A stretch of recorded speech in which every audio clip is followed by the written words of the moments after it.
कपिल मुनि के गंगा माता की गंगा सागर मेला की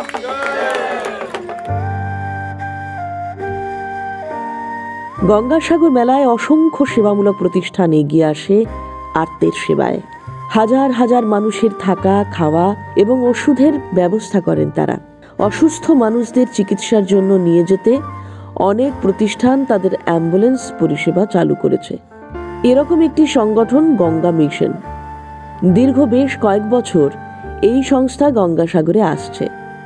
প্রবল শীতে মাথার উপর একটি সামান্য আচ্ছাদন যখন স্বপ্নের মতো মনে হয়, যখন সরকারি ফ্রি বাসস্থান বিক্রি হয় শত শত টাকায়, তখন গঙ্গাসাগর সকলকে সাদর আহ্বান জানায়।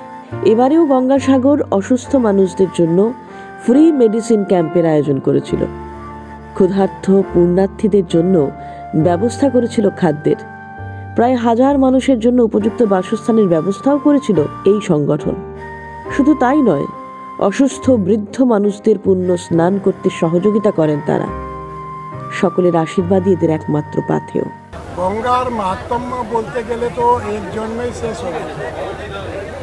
অর্থাৎ গঙ্গাকে আমরা পুরাণে বলি कि विष्णु चरण থেকে বেরিয়েছে।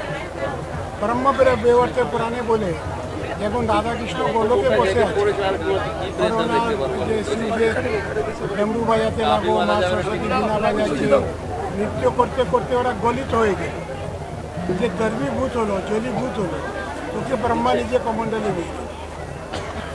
ওকেই যখন নারায়ণ যখন বামন অবতার হলো, তখন উনি যখন ওনার পাওটা গেল ব্রহ্মলোকে, ব্রহ্মা বলে এটা তো নারায়ণের পাও আছে, ও কমণ্ডল থেকে গঙ্গা জল ওর পাওয়ে দিয়ে দিল। এই জন্য ওকে বিষ্ণুপতি বলা হয়।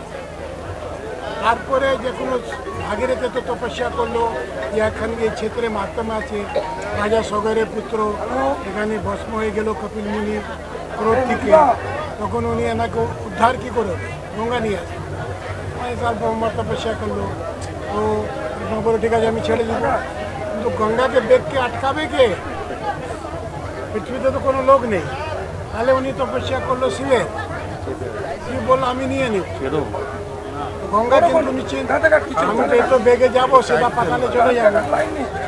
শিব নিজের জটা খুলে দিল, কেন শিব যোগী ছিল। যেভাবে সবাই যোগী আছে, যোগীদের মধ্যে একটা তাকাত আছে, উনি জটা খুলে দিল, গঙ্গা তার জটার মধ্যে ওকে বন্ধ করে দিল, ওর ভিতরেই ঘুরছে। এখন আমরা বিজ্ঞান থেকে भी দেখছি, ওখানে যে গ্লেশিয়ার আছে না, গঙ্গা গ্লেশিয়ার, ওটা এরকম উল্টো আছে। যে গ্লেশিয়ার হয় উপর থেকে নিচে হয়, কিন্তু দুনিয়াতে একটা গ্লেশিয়ার আছে যে নিচে থেকে উপরে যায়। এটা শুধু গল্প বলা যাবে না, কেন বিজ্ঞান भी বলছে। তো ওখান থেকে বেরোতে পারছে না। ভাগীরথ বলে তো অনেক ঝামেলা। ভাগীরথ একটা 3 পিটি তপস্যা করেছে, 3 জেনারেশন।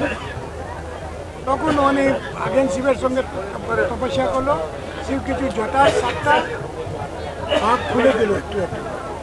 ওখান থেকে সপ্তপতি বলে এটা গঙ্গাটা বেরোবে।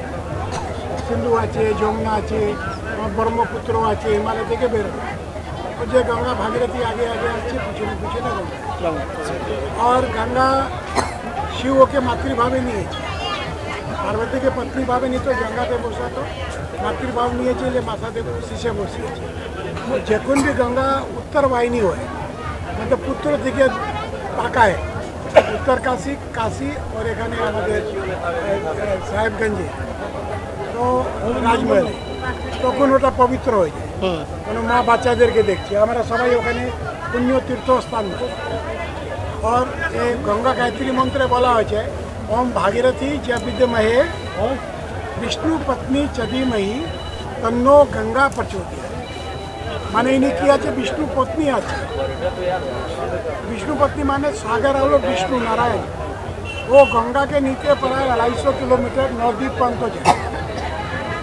এটা যে জোয়ার ভাটা, আমরা জোয়ার ভাটা জল উপর নিচে হয়। আর গঙ্গা কী করে প্রায় 250 কিলোমিটার এরিয়াতে সেকড়ো ব্রাঞ্চ বানিয়ে নারায়ণ সঙ্গে মিলছে।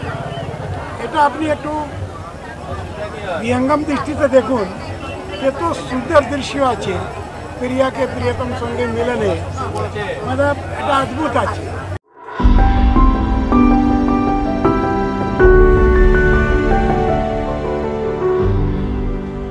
গঙ্গাসাগরে মৃত্যু হলে মোক্ষ লাভ হয়, এমনটাই ধারণা এখানে উপস্থিত অসংখ্য ভক্তের।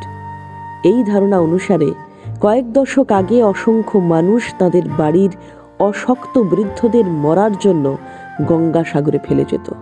ওই অসহায় বৃদ্ধরা না জানতো বাড়ির ঠিকানা, না তাদের হাতে থাকতো টাকা পয়সা। বর্তমানে হয়তো এই প্রবণতা কমেছে, কিন্তু অসংখ্য অসহায় দেহাতি মানুষ দলছুট হয়ে বিভ্রান্ত হয়ে পড়েন। এদের আশ্রয় দেয় বজরং পরিষদ। মেলা প্রাঙ্গণ থেকে এদের সব দায়িত্ব নিয়ে বাড়িতে পৌঁছে দেন এনারাই।